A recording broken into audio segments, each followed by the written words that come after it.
So I'll just give you a few case studies of what I have done. Maybe you will be able to get some formulae out of it, but I'm not going to give it to you, okay? Right. This was a factory in Gujarat.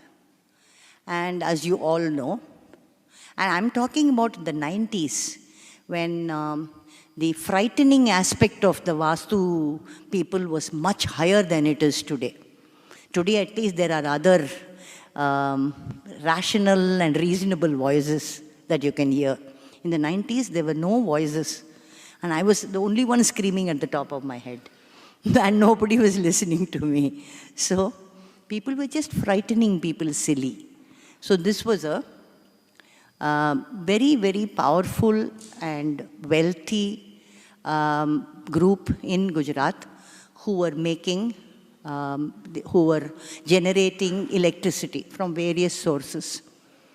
And as you know, the slope in Gujarat is always east to the west, because the land lies like that. And mostly the water is, the rivers are also running from east to west.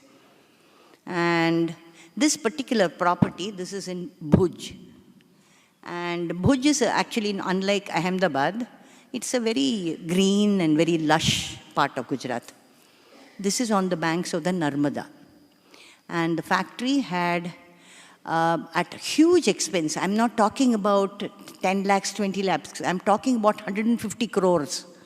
They had brought water from the Narmada basin through what are known as intake wells.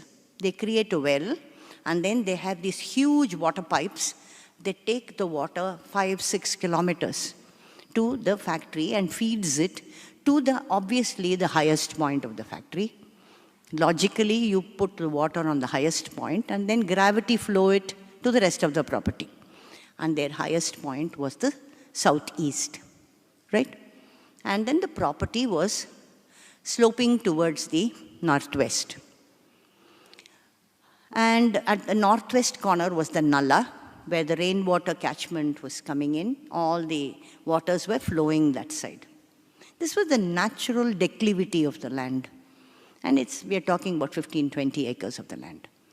So when I went there, they had already taken their loans, their foreign partners had come in, designs were ready, nothing was moving. They were in panic because huge amounts of money had been invested. So this was my first attempt at working with the minds of people. So I sat down and I told them, look, there is absolutely nothing wrong when the land is actually sloping in this manner and you are using the slopes effectively for your work.